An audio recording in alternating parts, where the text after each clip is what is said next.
All right, and the YouTube window closed, so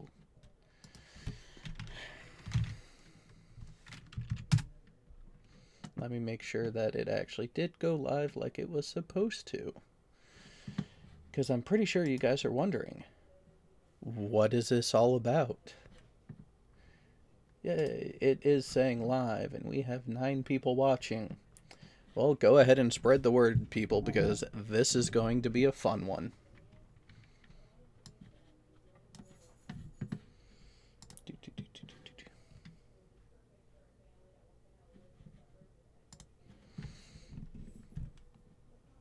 Let me see. No drop frames on my end, but YouTube is saying bad health. Are you a lying bastard, YouTube? Oh no, we're not talking about liars today. Oh, wait. Maybe we are. Maybe that is the whole point of all of this.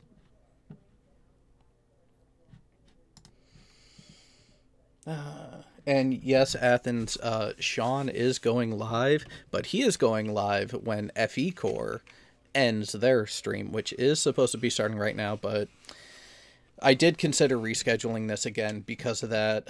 Unfortunately, I can't bite my tongue anymore.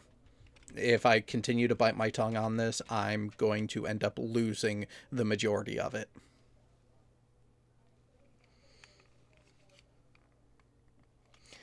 Oh, look at that. Tommy is the winner. He made the lucky guess.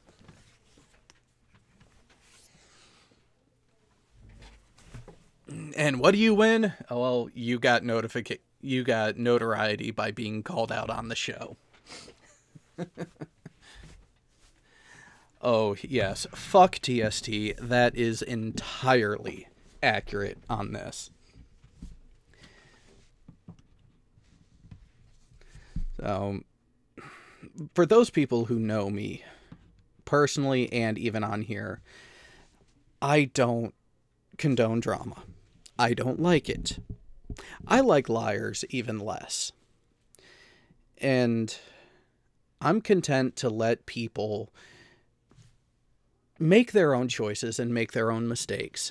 And friends of mine, if I notice something, I will call them out when I don't agree with what they have done or said. Sean Hufford is the same way. He's done it to me. I've pointed out some minor criticisms to him. Red is the same way. Why? Because when you care about someone, it's not a matter of whether or not you entirely agree with them. You can disagree with them, give them criticism, and it still be accepted. It doesn't harm the relationship by saying, dude, you done fucked up when you did this. And that's the thing. I know some people are going to point out, well, others on the other side have said that I am not allowed to speak on the subject because I wasn't there. And Drag, I love you, brother. Fellow man-at-arms, got a lot of respect for you. But that stance, I understand where you're coming from, but I do have to fundamentally disagree. Because going off that logic, that is the same as saying that a police detective is not allowed to investigate what happened because they weren't there. I hate to break it down that simply, but that is a flaw in what you said. Just because someone wasn't physically there doesn't mean they cannot try to find out what was going on, which was the position that I have found myself in. But there's a little stretch to that. There's a little caveat in addition to that. When it comes to away from these live streams,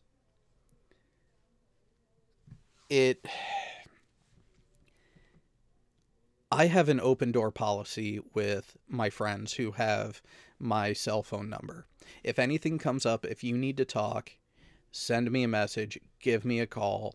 As long as I am partly awake, I will answer you. That is how much I value the people I call my friends. and Red is right up there.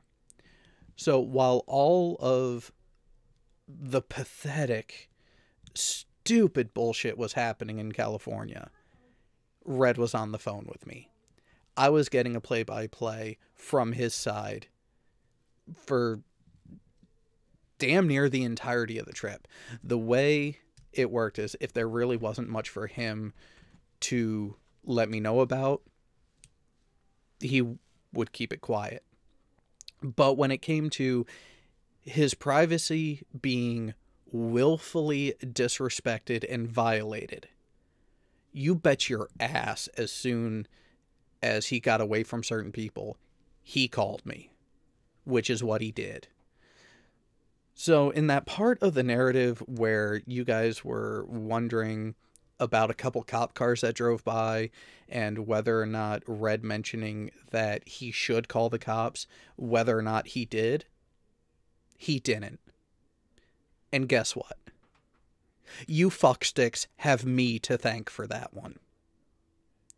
Because I recognized in what Red had told me up to that point, him doing that would have only made it worse. But at the same time, I kind of wish he had. Because there are a core group of this that are the main offenders from my perspective on all this, from my vantage point. And that would be Kevin.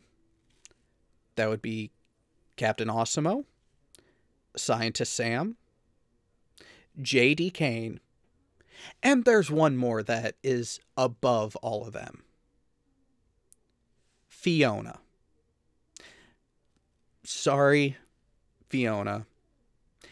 Your actions, from what I heard in listening to TST and actually taking some time before doing it, and actually enlisting the help of some other people to go ahead and actually listen to what is said and try to figure out just what the fuck you guys are talking about. It didn't work. It was all over the place on your guys' end. And one thing that came out was someone's lying here. Whether it's intentional or not, that is yet to be determined. But it's quite apparent somebody lied. And when these lies are used in a malicious manner, either at the time or after the fact, to attack someone who just wanted to be left the fuck alone afterwards, that's crossing a line. And for a little dose of history, this group that is at the center of all of this recent, well, you know what, let's call it what it is. Clickbait for the sake of clickbait type of bullshit. The first question that came to my mind: why was this even made public in the first place?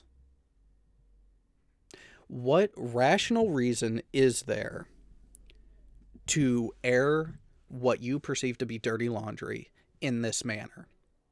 If you have a problem with someone, do you go into the middle of Times Square and just start spouting all of your criticisms and all of the offenses that you perceive this person has done for everyone to hear? Do you plaster it on a billboard for millions of people to see as they're walking by? Or do you go to the person themselves and try to talk to see if you can have a conversation with them? And if you can't, what's the choice then? Do you then make it public? Or do you, I don't know, do the adult thing and chalk it up as a loss and then disassociate from the person?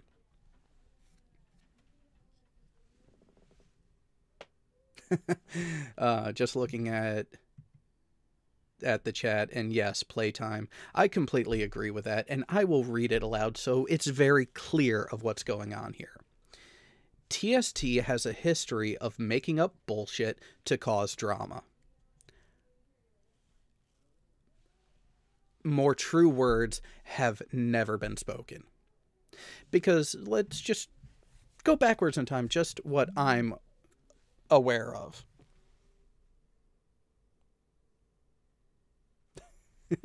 Bullionator, you are listening to me laying the groundwork and just getting everything out there.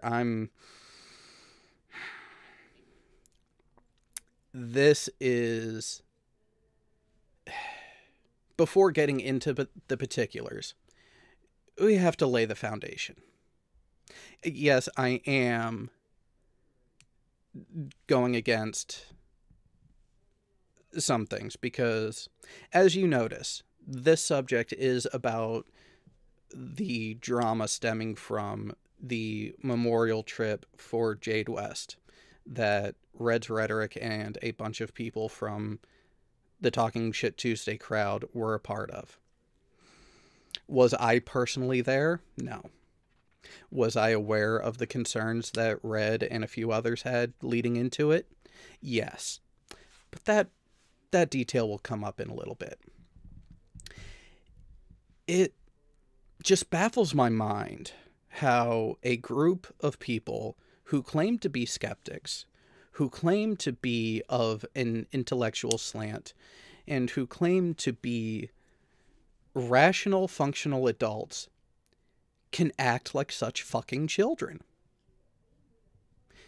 Because as I was looking at all of this, as I was listening to what was being said, it gave me flashbacks not even to high school, but to fucking middle school. We're talking the actions of children. Oh, I don't like this person. I'm going to pick on him. I'm going to give him shit. I'm going to do whatever I can because it's funny to me. It's entertaining to me. But then, when I act friendly towards them, they don't want to be my friend. And I can't understand why. Really, people? Are you really that fucking retarded? Like, I understand, with higher intelligence does tend to have certain social effects where social cues can be missed. Quintessential, the stereotype of Sheldon from Big Bang Theory. Brilliant mind, horrible social cues. And there has to be a balance between the two at some point. Or you just have to recognize, well, this person doesn't quite get it, and you go. But to try to claim some sort of moral high ground when you can't even get your own story straight, how can anyone put any credit into what you say? The hallmark of someone telling the truth is that honesty does not require a good memory. If you're telling the truth, I think that, yes, Average Joe, that does quintessentially explain a lot of engineers, which I am one, which is why I'm so fundamentally aware of it. But I'm aware of my social shortcomings. It's part of why I personally keep a very small social circle. Because I've seen a lot of drama like this play out, and it bothers me. It not just annoys me, and it's not just a mental thing. It's, to me, it is physically draining to deal with that sort of nonsense. Because that's ultimately what it is. Complete fucking nonsense.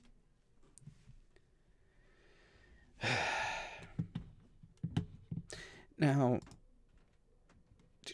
where is it? Here it is.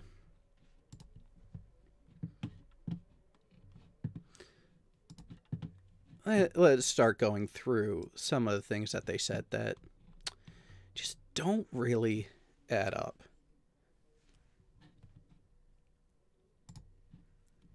Anything going on in the chat that I need to address? It's just to make them feel superior and show off their massive ego and want to feel important. Athens, I completely agree with that. Oh, You know what? I need to correct something in the chat. Steve, I don't know why it's taken this long, but you now have a spanner.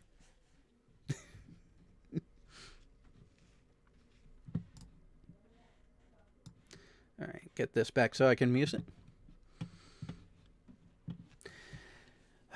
Alright, getting into the crux of the issue, and I'm not going to go over every single timestamp because holy fuck, there were a lot of points that they were wrong about as we were going through everything. And when I say we, do need to point out that I did enlist the help of a certain shadow organization and some other people.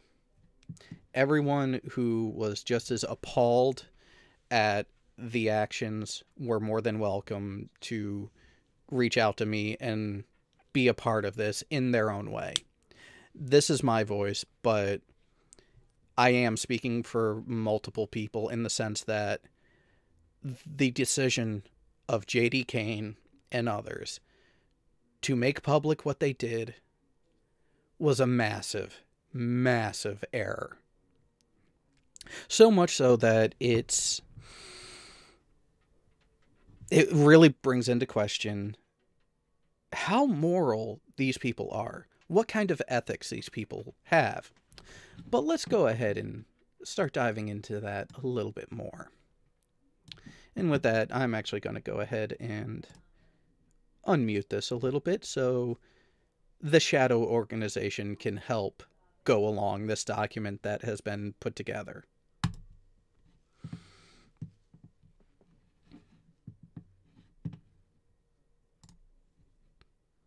Gotta love how you turn on a light, the shadow disappears. It'll be back, though. But to start out, the beginning of TST, JD goes on his typical opening rant. And he reads into Red being terse and not wanting to talk to anyone, which is something that he had expressed to multiple people for a long time before the event even took place. Oh, I guess I turned the lights down enough for the shadow to return. Hello. Yeah, fuck it. I'm not even gonna fucking try that. Hi, I'm Gary Ridgway. My name's Look-a-Pig. Get fucking used to it. So, I have watched 2 hours of mind-melting, just a shit show. A complete and utter shit show. And go figure, shit would be in the title, Talking Shit Tuesday.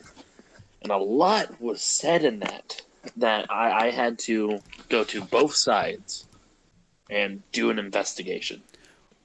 And which, here's the thing, that's what I try to do, which is why I went in on listening to TST as well, while bouncing it off what Red had told me multiple times while comparing it. And I did also, I will say that yes, at one point I did reach out to Hana. I am not going to talk about the details of what she and I talked about, but yes, I even reached out to her to get her direct viewpoint of it as well. Yeah, it's complete bullshit. It shouldn't even... What occurred, it shouldn't even have been highlighted. It should have just been, everyone put their differences aside and, just been adults. Right? And went and tried to, leave, something that was not tainted at the end for Jade. Mm-hmm. And what came from that is just pitiful. Like there was absolutely no need to publicize it, right? If you had like a personal grief with someone at that point, don't fucking soil something that could have been good for a fucking video. That's ridiculous. Absolutely ridiculous. Sorry for doing that, Jared. Oh, no, no problems. We actually just had someone in the chat ask who you were, and so I went ahead and said it is you are the head of Gary Ridgway, which can be a useful tool when applied appropriately. Oh, fuck yes, it can. I love the Garys. They are amazing. I'm technically just a spokesman. That's all my title is, honestly. Yeah. But anyway, so getting into this. Oh, I'd never... Oh, while I'm confessing. Oh, okay, Athena, we have to call this one out, and I think you're going to get a kick out of it, too. I never thought I'd see the day Look a Pig was one of the voices of reason. And you know what? I really hope TST comes over and listens to this and hears that, because think about that, guys. This little shithead is a voice of reason when you're not. I'm not a shithead. Oh, you have your moments. Guy that just so happened to have my moments. Yes, Bo, better than a Carl. All right. Well, anyways, while I'm talking as Gary, real quick, G-Man, what I did to you, lick my fucking ballsack. That's all I gotta say. I concur. But anyways, back to the real topic at hand. So, the first, near 10 minutes is JD bitching about his perception of Red's behavior. And at the 3-minute, 20-second mark, it really does hit ahead where JD can't understand why Reds wouldn't want to talk to people who have fucked him over. JD being one of them. Which, the comment here in the thought at the time was, which is them not doing research to find out where the place was. Oh, this was the fucking burger place. Yeah, again, breakdown in communication. It really can, a lot of this can be summed up in that way as a core failing. So Red had agreed to meet up with Greater Sapien while he was out there. It was about a 45 minute drive to this burger place that they had agreed to go to. And with that, other people were welcome to come along.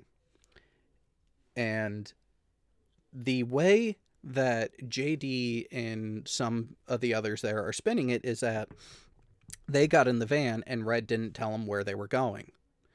Well, don't you think you should ask where the van is headed before you just go ahead and jump in? Like, just saying, oh, we're going to a burger place, not, oh, which one? And then, oh, I don't know, actually trying to have a civil conversation with at least someone who was aware of what was going on. Because, yes, I understand, I do have given Red criticisms for how restrained and how, well, recluse really is the best word, he chose to be for that trip. We're going to get into particulars of that here in a few minutes, because it does play into things. Why would you ever get into a vehicle that you don't know where it's going and then complain about the destination or how long it's taking? Well, that's the problem. You think after, 20 minutes of driving and you have absolutely no idea, as they put it, they thought it was a local Wendy's, like a local fast food joint. After 20 minutes of driving, at what point do you say, hey, where the fuck are we going? Or, okay, pull the fuck over. I'm getting out. You're fucking crazy. Or at least something. Some kind of form of communication, like, what the fuck? Yeah, Red was being closeted. I got that from both sides, especially, the way that they, what's his name? Kevin. Kevin? The dude with the Newton picture? Yeah? Yes. The way Kevin explains, how even Red was dressing, in a hoodie with a cap, just fucking eyes straight forward. If you are upset because of the destination, you had the option to find out what a destination is. right? Just fucking open your mouth and ask. It's not hard. Yeah, and even then, so in the live chat, playtime, in many ways, JD and his supporters remind me of Jeranism.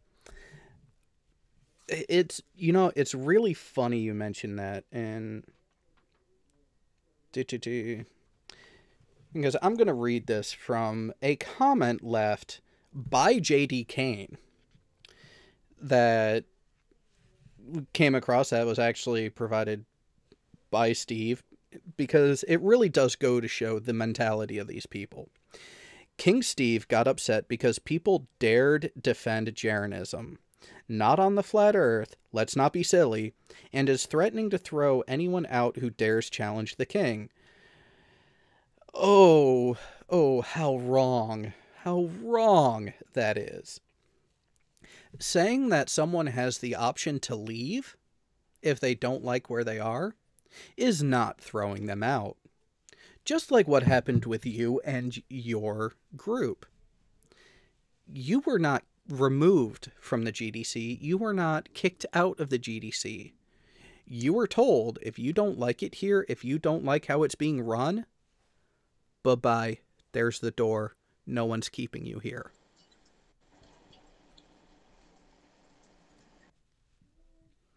So to say that you're going to jump on the bandwagon and agree with people who want to give criticism to another person simply because of an association with Steve McRae, well, guess what? Fuck you all. Bring it on, you sacks of shit. I've dealt with worse. Kinky. One of the things I'd like to point out, this whole King Steve thing, I've never really saw into. One of the things that has happened between me and Steve is, when I first met Steve, I was, at the time, one of those really annoying trolls that I still am in a way. But I started out with sniping. And I will fully admit to, yes, I was a sniper.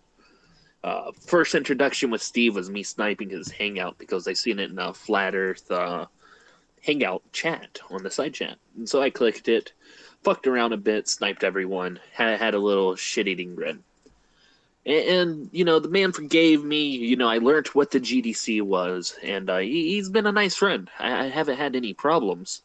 And for, someone to have this narcissistic mentality that they're explaining, I personally know narcissists. My grandfather is a narcissist. My dad is a medically diagnosed narcissist. I know narcissism.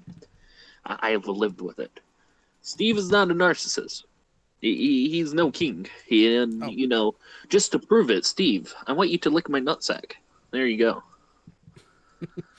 Yeah, I've dealt with narcissists before, and that personality type. Never gotten that vibe from Steve at all. Can he be a bit abrasive at times? Yes, but here's the thing. That is a hallmark of someone who's actually served in the military competently. Because when you are in that sort of environment, one of the things that is not just drilled, but absolutely fucking beat into you is attention to detail. Because detail and context matters. If you don't pay attention to detail in the military, people die.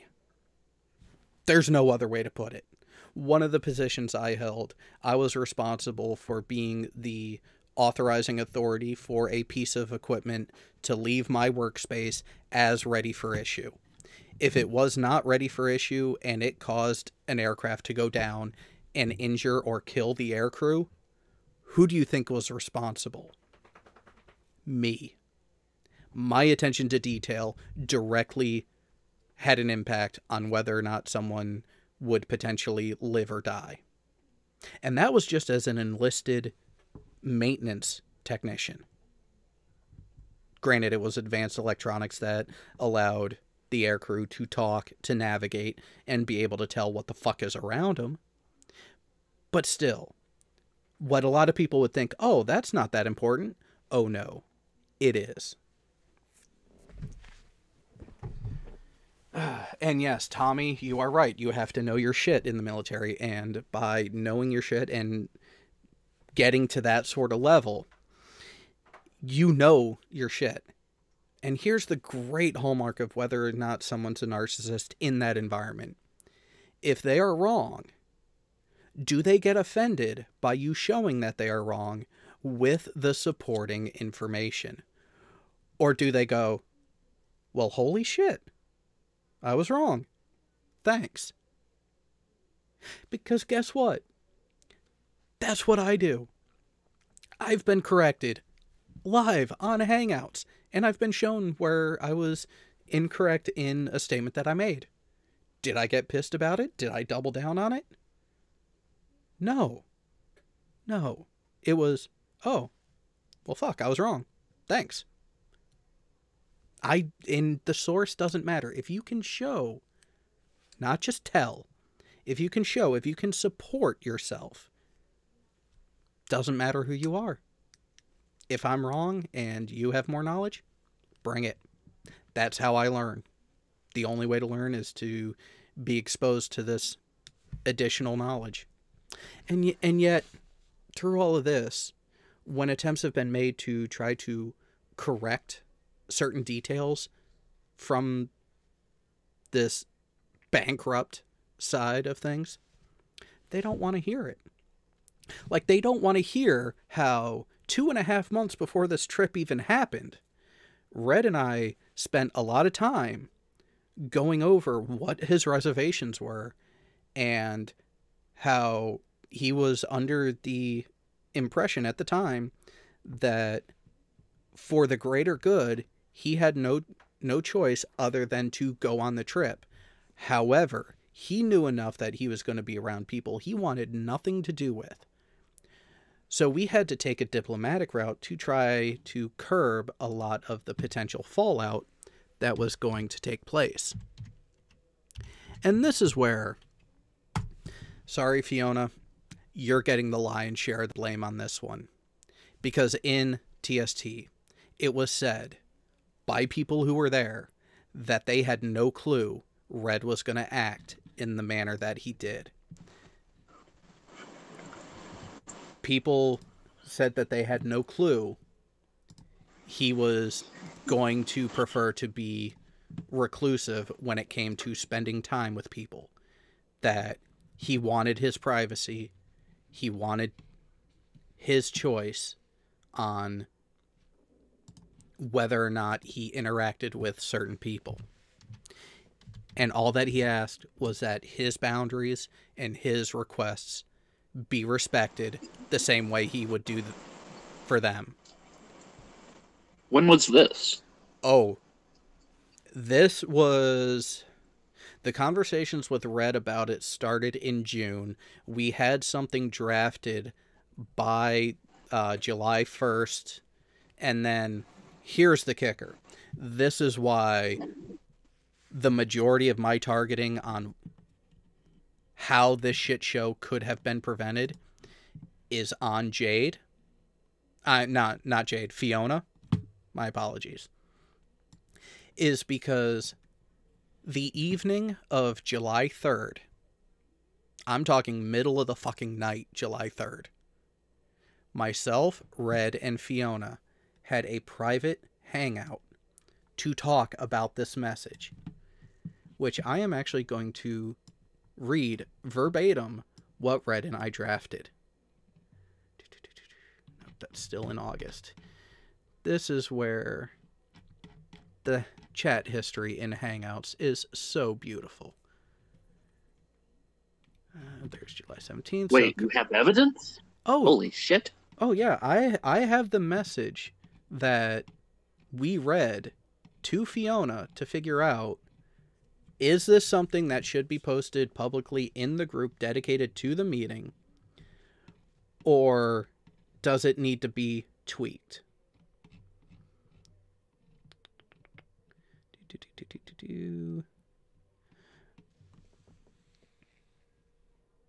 All right, here it is, because the message was sent on July 4th, 1:30 a.m. And this is from Red. Attention, everybody. As we all know, we are all going on this trip to pay our final respects to Jade.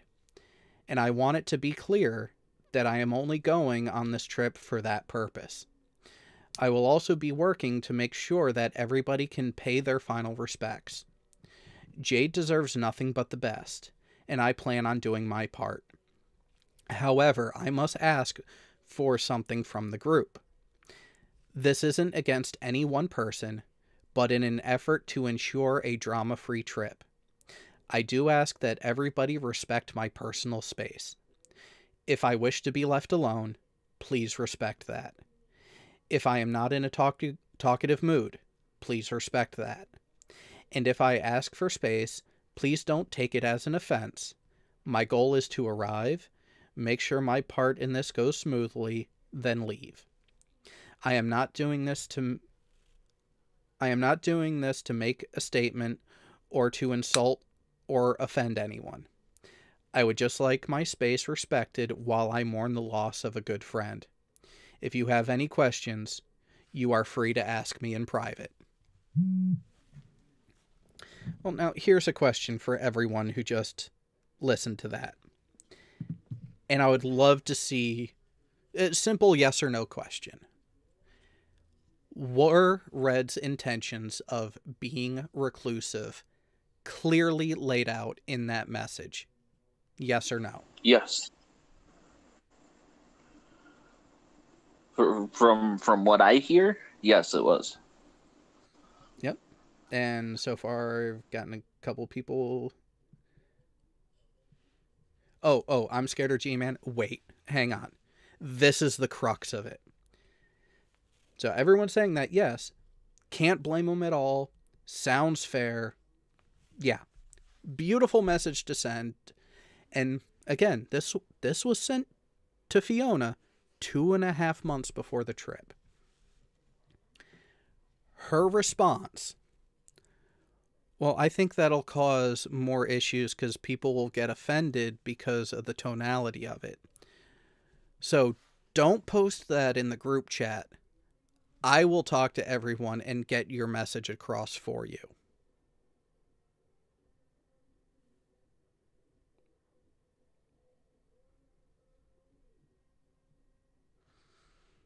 So she went to put that message out to explain to people, hey, Red's not going to be in the greatest type of person to speak to during this time, to, try to stay away from him. He's going to be in his own little world. That message... hang on. What's the phone? When was that posted? Okay. This conversation with Fiona happened the evening of July 3rd Eastern Time into the morning of July 4th. Sorry for the Hangouts notification, guys. Oh. No, it was... was it my dick pic? No, it's another conversation going on that I will be a part of later. Apparently we have some more gold going on, but not related to this. But yeah, so that message that I read from Red that he and I worked on was sent to and read to Fiona in a private hangout between the three of us. Because Red knew that one of the biggest persons that may have a problem with him being reclusive was Fiona herself.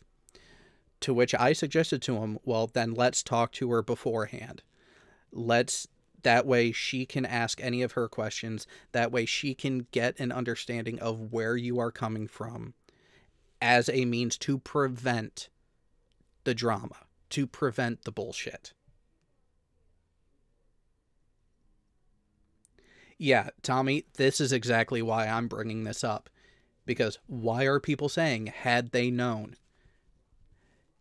If they didn't know, then either Fiona lied to Red and I and had no intention of spreading it, and actually wanted the shit show to happen, or she attempted to tell them and they didn't listen or they ignored it and are now lying by saying that had they known, had we only been told.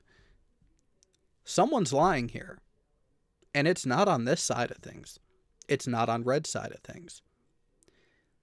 Someone is lying, which directly related to amplifying the bullshit. The question is who? And Fiona had the means and had the opportunity. The question is the motive. And this is where the history aspect comes in. This isn't the first dramatic shit show that TST has been a part of. When Reds and Hana broke up, who was it that made it public? Oh, wait, that's right. It was made public on TST. And when everything was going on in the GDC and there was drama for the sake of drama going on there, who was it that was instigating it? And who was it that was given the option, if you don't like it here, you can leave? Not that they were kicked out. They were given the option. No one's keeping you here. Oh, wait. That was JD and his TST crowd. Funny how that works.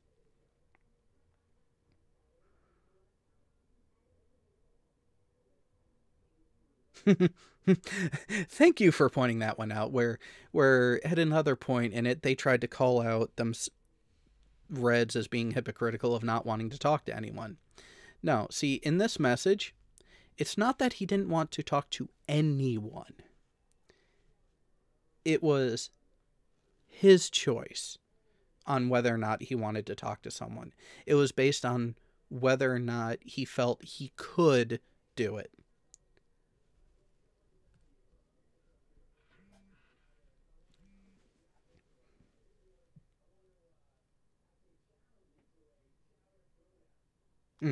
Yep, I'll read this one. So for those curious, if you have ad block on, use it, and go back, and at the 1 hour 19 minute mark, Fiona wants it to get sorted out that they all done the behind the scenes stuff before.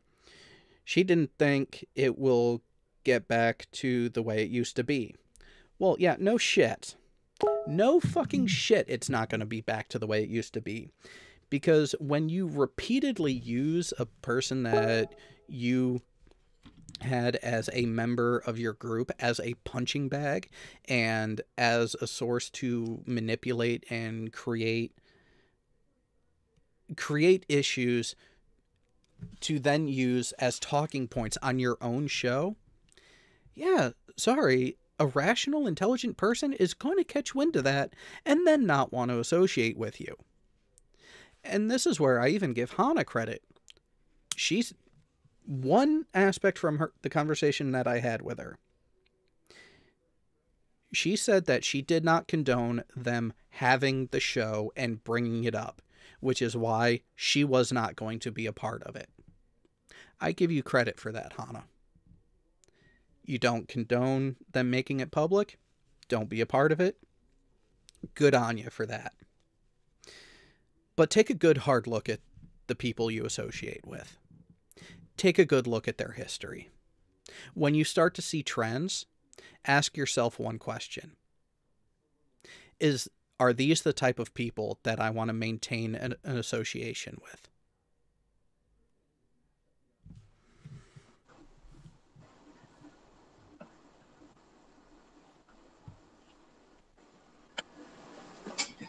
Yeah, just let that sink in.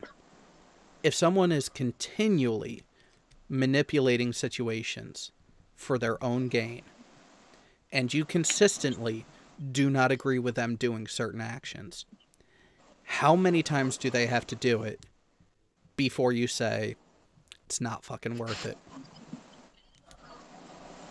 I have a question.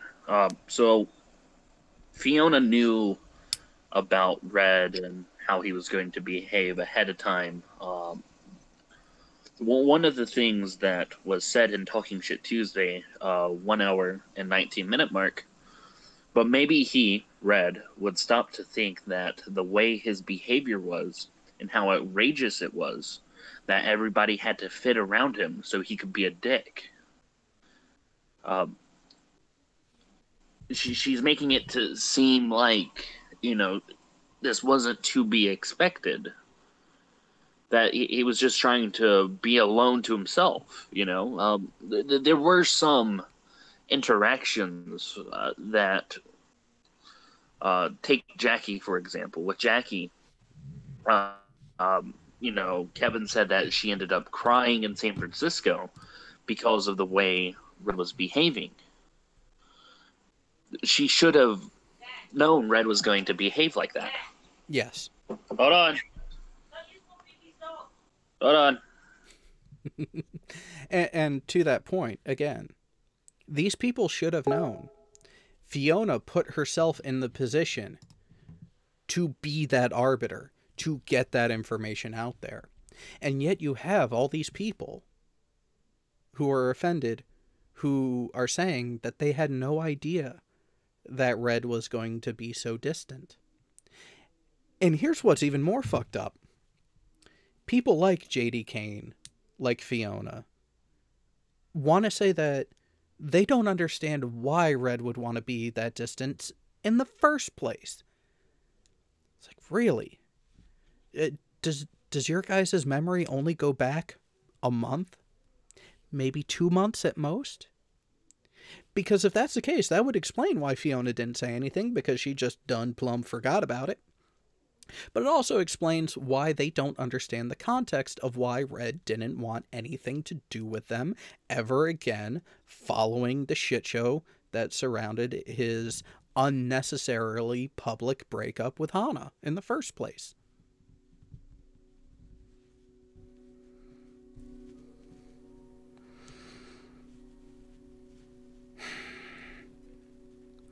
Sorry to be that guy, but can someone shortly summarize what happened? You know what? The Soap and Gio, real quick, the memorial trip for Jade that Red went on turned into a shit show because it was allowed to become a shit show by a certain group of people who then capitalized on said shit show to get a bump up in views on their own channel. Not gonna really... Well, I think it goes without saying who it was that did that.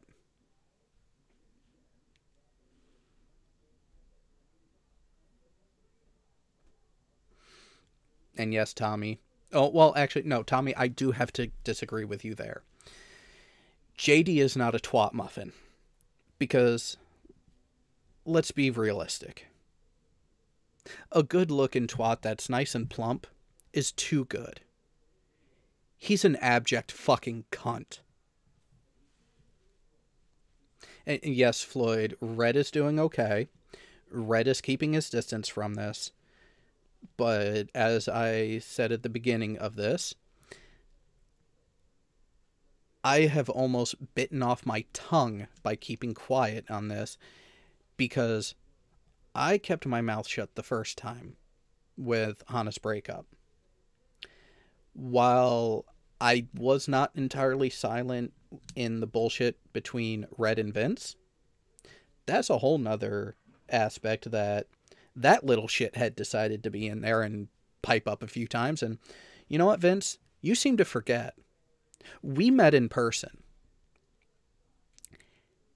And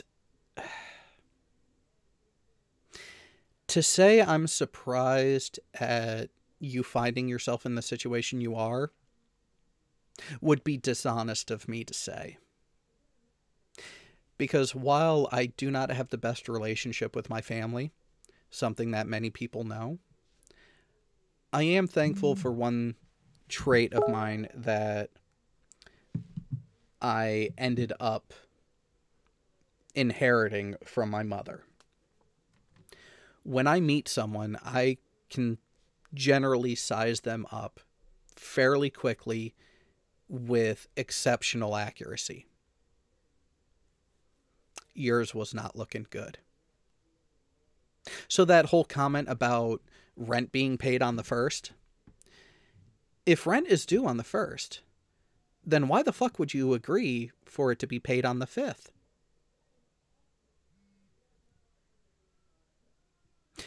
If you knew a date different, why would you agree to something that was predictably going to be an issue?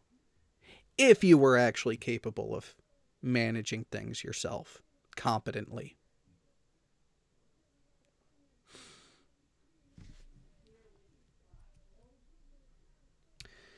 Now, Vincent says that the rent was due on the 1st of the month, 1 hour and 34 minutes in. It is on Steve to defend this. It has been promised, but essentially, Fiona, I guess there's some kind of mix-up between Fiona and Red over money. Yep. She's saying it has been promised that the money will be returned. However, Fiona was left to check out Tuesday. Not everyone had paid their money. Offering it 2 weeks down the line, that's not the day to tell me. That's not the day when I'm on the plane. And then Vince then said that that's like how rent is due on the 1st. Yep. So there was the context of that. Now, here's another thing. At that point, hold on. At that point, JD says Steve stands behind Red and his subs and the views for money. Yep. Well, and as Steve pointed out in the chat, yeah, Vince was full of shit about the rent thing, and Red's had the documentation. And this is why I really pick at the claims of skepticism of these people, because I was there in that hangout. JD came in. He was offered to see the PayPal transfers from Red to Vince. He didn't care about how the history of those payments lined up with exactly what Red had been saying. He wanted to see the payment that was coming due. That was agreed to. Well, how can you see a receipt for something that hasn't happened yet? Are you really that intellectually dishonest, JD?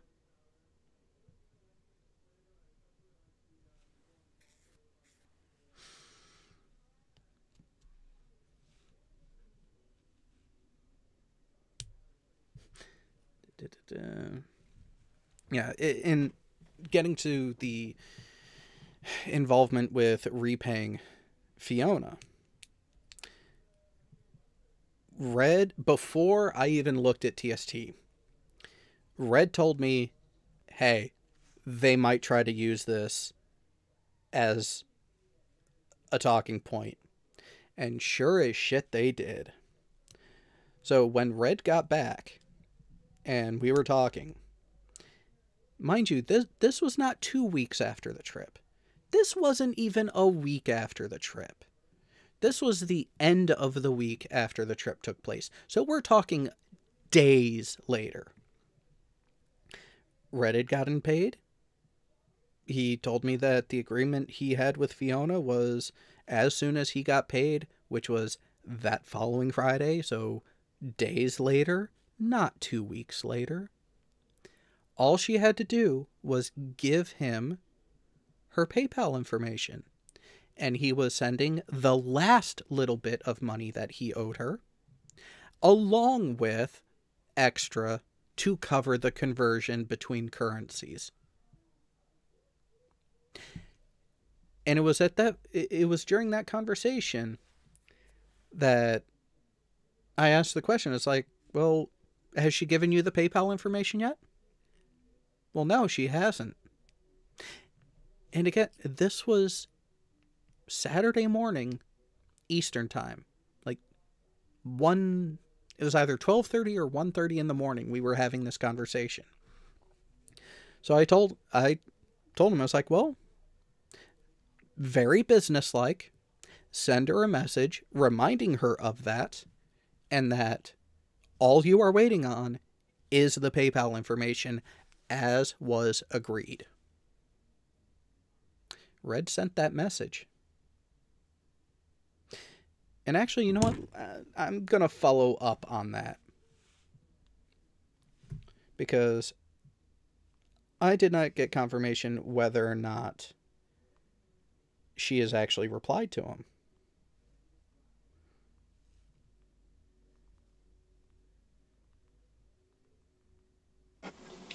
I'm using my kinetic ability that I harvested from being a Gary Ridgway to say I'm not. maybe. I'm not going to go out on a limb. For her sake, I hope she has. Because if she hasn't, this is just going to look even worse. Oh, wait. Message there? Let's take a look.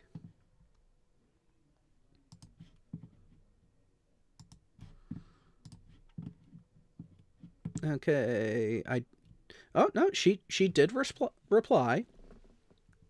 Took a few hours, but she did reply.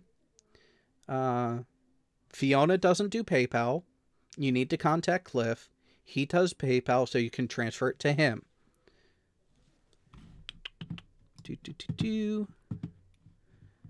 Now, go over here.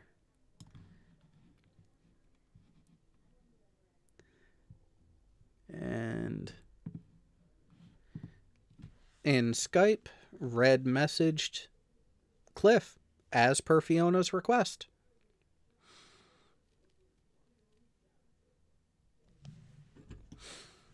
And more information clarifying what was agreed before was given there as well. And as of this point, Has Cliff responded? As of this point, I do not see a response from Cliff. Well, goddamn. So, why are you going to harp on Red when he has done his due diligence to settle up said debt?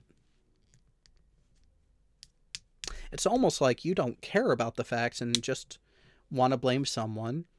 And so you're going to stick with and blame someone who has already made it abundantly clear that they're not going to have anything more to do with you after all of this is settled.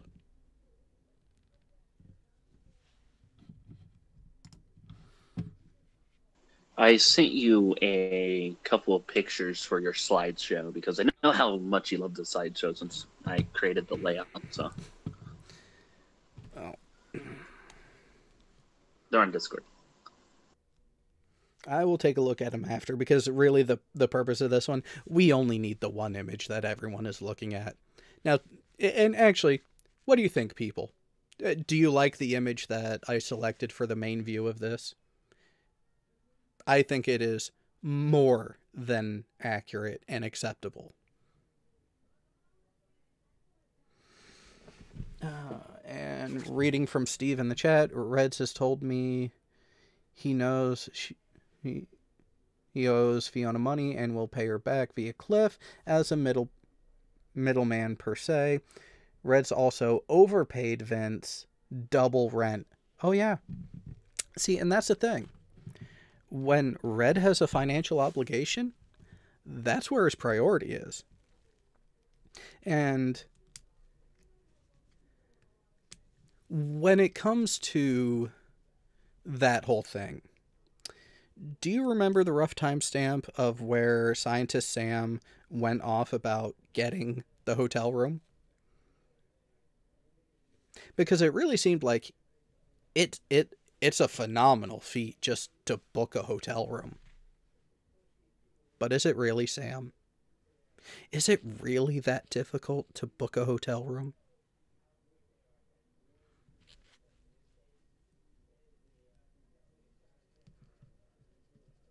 It's extremely difficult. You have to pick up a phone and talk to people. Well, and now, here's a little bit of icing to go on that little one.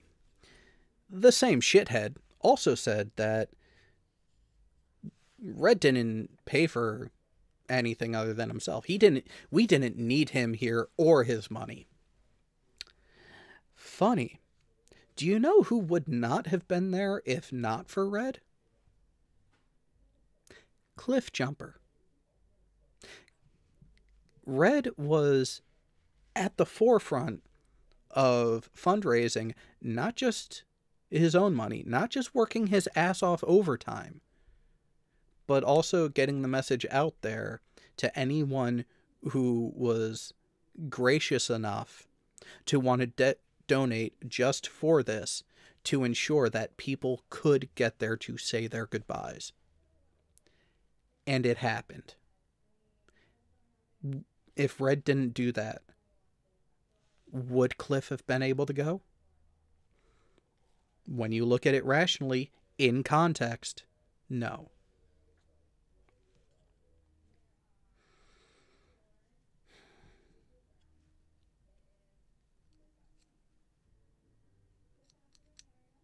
And no, I'm not crying. It's just really disappointed in parts of humanity. Because I will reiterate this, and I'll actually word it the way I have to other people off air. Because, this leads directly into one other thing that I want to point out from the end of TST.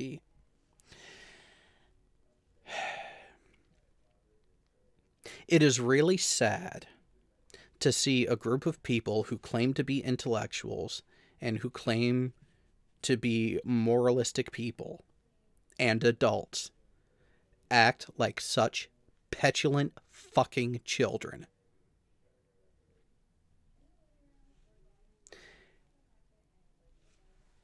And speaking of that clarity between the two, I've found this quote, which was from Xavier, at the 2 hour, 2 minute, and 15-second mark, when he was talking about a conversation between himself and Sam.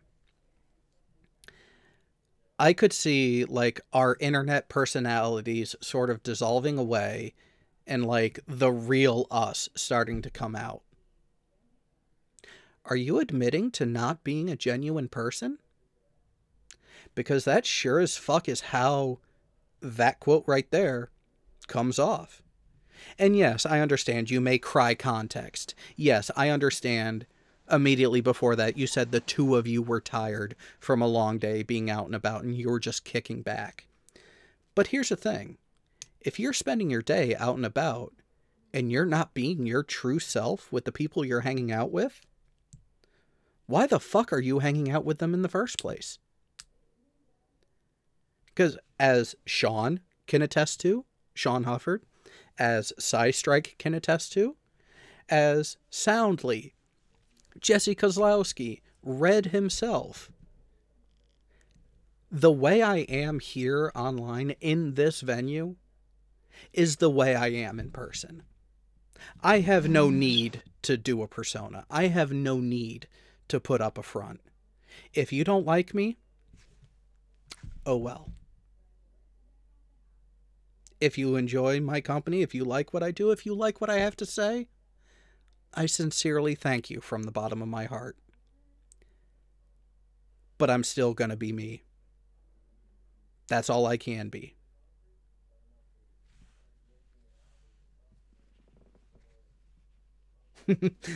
Yet flat earthers never care about context. Oh, how true that is. And yet notice, I don't avoid the context.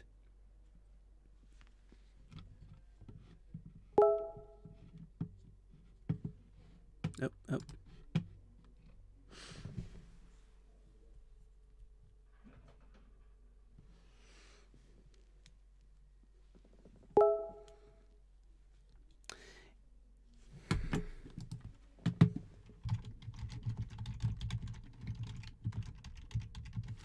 You know what? At this point of this group, you're already in here, Piggy.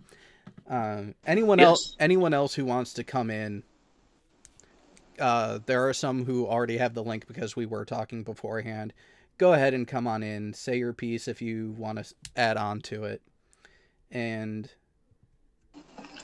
I would like to read my favorite quote out of this. Out of everything, what really showed me disgust. Yep. Okay.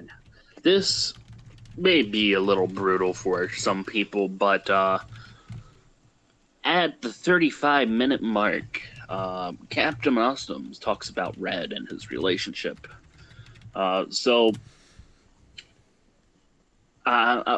Essentially, how Captain says it, I think. Well, let's not take him out of context. Let's not quote him. Let's just play his actual clip and let's see what he says happens. 35:30 is the timestamp.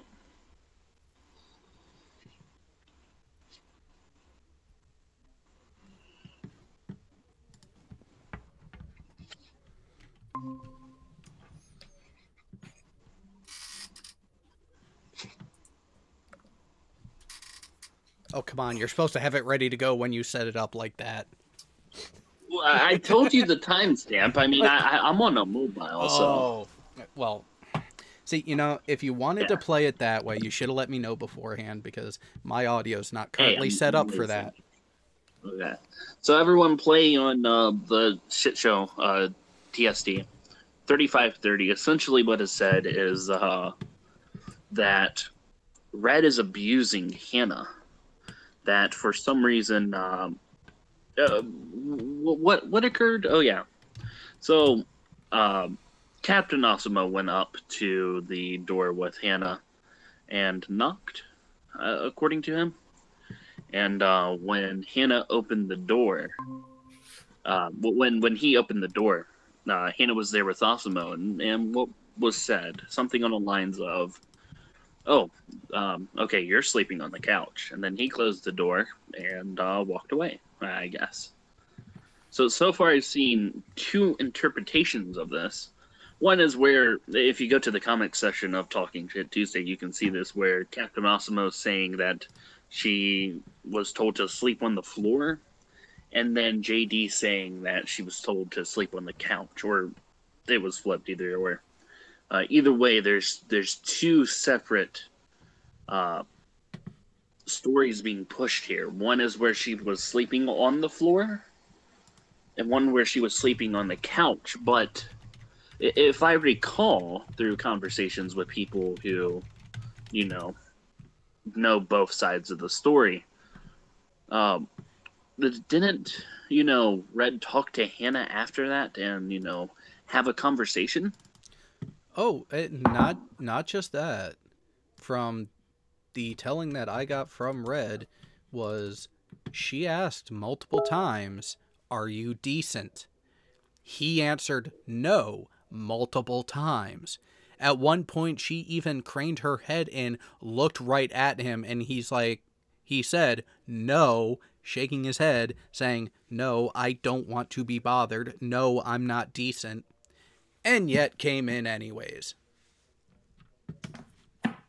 Yeah, let me, if I can touch on that for a second. By the way, hey guys, I don't want to get too much involved on the fact that I've seen the vitriol from these people and I lived it firsthand, and I don't want to even touch any of the drama that they have to. I want to interrupt you real quick. But no, you can't. I want you to lick my ballsack. That's it. I only do nipples. You know this by now. By the way, I'm not even your type. You're a freak, dude. I'm not your type. And you're way too young for me. Come back when you're 30 and female. How about that? By the way, the females will pour whatever. But I want to reiterate. Everything Jared is saying, I'm standing by 100%. He's speaking for me as well, because I have talked to Jared and I've talked to Rez numerous times. I know these situations. Again, Jared and I were not up there, but he has called us from up there. Everything that he has told us is consistent. I do believe him wholeheartedly because he's a friend. He's never lied to me, and I will always give a friend a benefit of the doubt. Unlike that group over there, many of them don't give people the benefit of the doubt. They never did. They only will foster drama and run this narrative that somehow Reds is abusive because he's making Hannah sleep on the floor, which never had happened. That's not what happened. What happened was he didn't want to be associated with anybody. He didn't want to deal with anybody. And again, I'm not speaking of anybody in particular that went up to that funeral, right? Nobody in particular. I don't even know Captain Osmo. I've never talked to him. I know very little about him. So this is nothing to do with him. I'm not speaking ill of him in any way. But I know that Reds had told me he did not want to deal with any of these people. He wanted to go up there, give his his respects to Jade, and not deal with any of these people. He was really upset that he even had to even see half these people ever again. He just didn't want to, and not all of them, but just a certain number of them. But he told Hana he wasn't dressed. He didn't want to have any company, and she asked, are you decent? He's like, no, and she just didn't take the hint. And he did tell her that, you know what, just sleep on the couch. Now, two things that need to be said on that. One, he didn't realize that the couch was going to be taken. He had no idea. And the second one, he apologized to her for it, and everything was fine. Everything was fine. I mean, she accepted that apology from what I understand. But at no time did he ever tell his girlfriend that he had to sleep on the floor. And that's a narrative that somebody else is running that is completely fabricated from the onset. Because there's just two critical facts involved in that. One, he never told her to sleep on the floor. That's wrong. And he never demanded of it. Right? He never said, you have to do this. She just chose to sleep on the floor. But she didn't have to. That was another night, by the way. That wasn't even the same night. So there's a big difference between being mad at somebody and saying, look, I didn't want to deal with anybody. You wouldn't respect my boundaries. Just sleep on the couch tonight. And I get that. I understand people get upset. He did apologize for that. But that's a huge different thing than running this narrative that, all of a sudden you're an abusive boyfriend because you're demanding that your girlfriend sleep on the floor. There's a huge difference in those contexts there. And I think it's vile. I think it's disgusting. I think that they know they're full of shit, that Reds would not do something like that. Reds has been in this community for years. People have known Reds. He's an honest fucking dude. And for them to not even take the most remotest hint of consideration that Reds is telling the truth, the people that buy into this narrative, it's a little disconcerting. And I will stand up for my friend because he has always been faithful to me. I listen to what he has to say, and it makes sense. And when you have right in the same little picture, you see one person saying something about sleeping on the couch, and then you have another person saying, nope, defend your girlfriend sleeping on the floor. And matter of fact, Netflix said the same thing. He made his girlfriend sleep on the floor. What kind of boyfriend does that? That is bullshit. That is an outright lie or a mischaracterization, at the very least. Because again, I don't know Captain Eskimo, so I don't know. I don't think he's lying.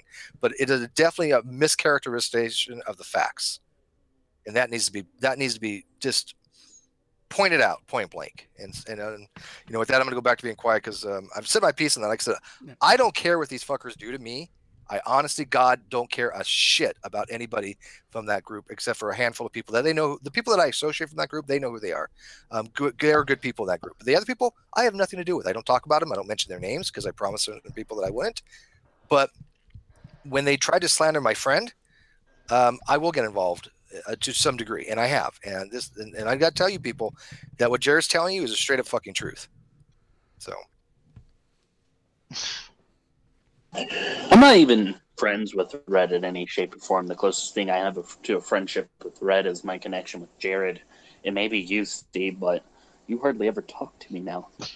But one of the things that I don't talk to you much. I don't even talk to Jared that much. This is something we all come to just happen to agree with because we looked at the facts. We're not idiots. We look at the evidence, and that's why I'm here.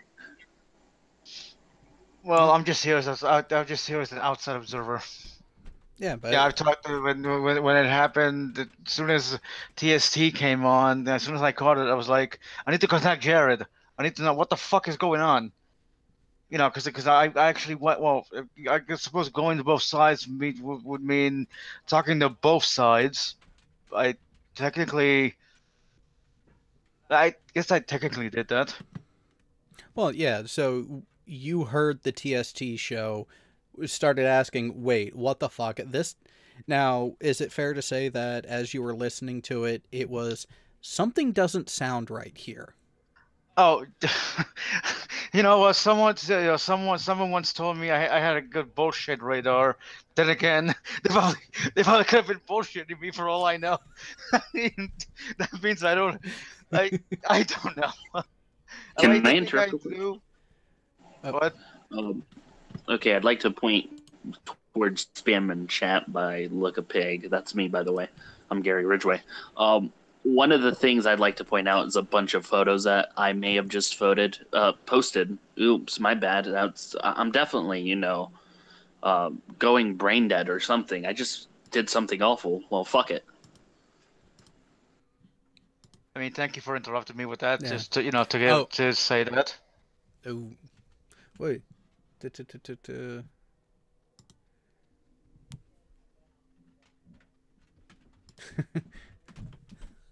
Oh, yeah, people, go ahead and take a look. You know what? I'm even going to put that link into the description of this video after. Hang on a sec. Let me go back to... Oh, wait. Oh, you posted it there. Right. This reminds me... I don't want to talk too much about this because I just hate the fact that people are denigrating Jade's memory, and I hate the fact they're using Jade as a weapon. Yeah. So I really am very hesitant to even kind of respond to some of this stuff. But Jade was a friend to a lot of people, and she was definitely a friend to me and to Red. She told us everything that she felt about, good, the bad, the ugly. We had no secrets. It hurts, Reds and I, that here's a group of people that are using her passing. Seems to be in a weaponized type way. I mean, it's I don't even know how to put it into words. I mean, who does that? I have to say I fight fire with fire, and I do that, but that's just because I'm a shitty person, and I understand that. No, and I get, and I'm not blaming you. No, look at, I knew True's feelings on certain people, right? I have not said in any public hangout how she actually felt about very specific people. There's no reason to, and I'm not going to. But I can tell you... Oh, I just did. I definitely just did with the album I posted on Google Plus. If anyone wants to view that, link in the description. Yeah, and also I'm saying that I'm not going to go on air and mention names, okay? Because you have noticed I haven't mentioned any names besides Captain Osmo, because I don't know the guy, right? And I'll give him the benefit of the doubt because, again, I'm trying to be skeptical. I don't know him well enough to have anything about him one way or another. And I think that's the way you need to approach things. But when it comes to Jade, she recognized that there's a lot of drama going on. And I just wanted to stay away from that. I just wanted to get away from all that drama because I saw it to be toxic. Okay, can I... Yeah, sorry. No, I just wanted to ask, this is a question, hang on, didn't the TST crew or JD show more disrespect for Jade than Red supposedly did? Honest question. I think so. Yeah, I honestly think so, totally. Because, the only reason I even mentioned Jade was in a post because Nestle had the audacity to try to tell people that Jade was not my friend or she wasn't supportive of me. Because I know what Jade has said to a lot of people. Jade has told me what she said to a lot of people. I know the reasons why she said them. And so they go half-cocked. They only see one half of his story, and they don't know the whole thing. And I was like, you're not going to degrade my relationship with Jade. Just because I didn't go to the funeral doesn't mean I didn't care about the woman. I exceptionally did. And this narrative, yeah, I never you don't care enough to go to a funeral. Fuck off. Yeah, I never. That's disgusting. According to Kevin, you didn't give a quote. You don't give a fuck about Jade. You never did. You just hide behind her name. Fuck you. End quote. Yeah. So, well, first of all, again, I'm not going to talk about any specific people by name, but I can tell you that for a fact that I probably spent more time with Jade than a lot of them off air. And I know a lot of you were actually in a lot of hangouts with Jade and I and other people off air. I grieved when I went into Red's hangout. That was and I couldn't make it to her funeral. A lot of logistical reasons, but to just tell anybody that Jade didn't you didn't care about Jade. I've never done that to anybody. I've never said once that somebody didn't care about Jade. Everybody loved Jade. How could you not? Except for G-Man, who was a total prick. And the reason, by the way, the reason why I don't associate with G-Man, if you don't remember, is the fact that he basically needed to apologize to Jade. I mean, I kind of in some way, and I hate to say it, think he added to her stress. Yeah, you're not wrong. Yeah, I don't think I'm wrong on that. And yeah, so yeah, I'm a little bit embittered when it comes to like G-Man and stuff like that, because G-Man can never give her an apology now. So to say that I didn't care about her when I stopped, having anything to do with a specific individual like G-Man because he had disrespected Jade the way he did. There's other reasons too. Obviously, he disrespected Mel and he's a death peddler. But yeah, I mean, I cared about Jade immensely. I had a similar reaction, but I handled it in a total different context. One that some would not be proud, but I embrace. Shh, no one knows what that means. Well, and even then, getting back to this whole thing with them using Jade as a weapon, I'm Scared of G-Man really did hit the nail on the head with this one. They couldn't even put aside bullshit to remember Jade, which that's what Red was there for. Hence my question before. I feel like they did more to disrespect her memory by dragging this out in the public than Red allegedly. You know what I mean? It's just. Again, I wasn't up there. I don't know what happened as far as Jade's funeral. I was told I was supposed to be shown some pictures. I've seen some. I expect more to be shown. But when they go on their little talking shit Tuesday crap, and they spend really more time slandering Reds than they do trying to remember Jade's memory. I don't get that. I just don't understand it. And so I don't know if they dishonored her memory up there or not. I have no idea. I can't really say on that, but all I can go by is they literally would rather spend time slandering Reds than talking about Jade. I don't get that. Sorry, it's just weird to me. No, again, my entire take on the situation, there were blemishes on both sides. And Red has acknowledged to me where he recognizes he could have, and in hindsight, should have handled things slightly differently and could have handled them better. So to try to spin this into saying that he's blameless, no, we have given him our critique of how he handled it, but we're also still supportive. See, that's the thing. They're not mutually exclusive. You can disagree with someone, but still have a conversation with them and still be supportive while not entirely agreeing with the decisions that they may or may not have made. Well, we all do things differently, right? I mean, I don't know much else what Reds could have done differently, but we all make mistakes. We all look back and say, shit, I wish I would have done that differently. Jade used to be my confidant. She would tell me, Steve, I wish you would have done this differently. Steve, you got drunk and you said stupid shit, even though I wish it would have changed the way I phrase things, right? We all go through that. I mean, you say a lot of stuff on air. It happens, okay? You suck it up and you move the fuck on.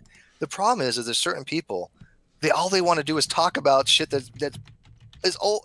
It's like goes back 3-4 years sometimes. It's nothing ever moves past anything, and I find that to be something that goes to the narrative of you have people that want to build things and you have people that want to tear things down.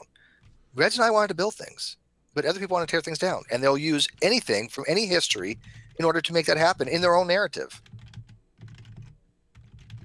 And I think now people are realizing that. And Jared, I just want to appreciate the fact that you have stood up for Reds, and you've done your due diligence. And Look a Pig, you too. And anybody else is in here. I'm not looking, but David's in here as well. David, my balls. So I mean, all you guys, I tell people, go find the truth. If you want the truth, come to me for answers. Come to somebody else. I have spent hours on hours and hours in private conversations with people. And all those people now pretty much are my friends now, or at least are working relationship, I guess you can say, right? But the ones that never did, well, they never had the truth. And those are the ones that don't care about the truth, I don't think. They just want to foster drama. And that's why I don't talk about the shit on my channels. I don't bring up the drama on my channels. We don't talk about it on any of the shows. Mm-hmm. There's no reason to. No. We don't want to. We don't want to foster into their drama. The best way you can ignore these people is just ignore them, But I think that sometimes you have to. Like what you're doing now is appropriate. Yep. Which, and actually, you saying that really is perfect, because honestly, I feel like I've wasted enough time on their stupid bullshit about this. So we are going to go off air, but in the live chat, I have already said that there is a surprise. I am opening the Hangout to as many people from the live chat that want to come in. I will say why off air to the people who are already here, but for everyone interested in a surprise that is relevant to the conversation, I am about to post the link so you can come in. So everyone out in the live chat, this Hangout can hold up to 25 people. Feel free to come on in. The rest of this is going to be off air. And with that, this video is going to stay on my channel. I don't hide things. I don't run away. I don't change how I am on air versus how I am off air. You want to see how true that is? Come on in, everyone. We'll talk to you soon.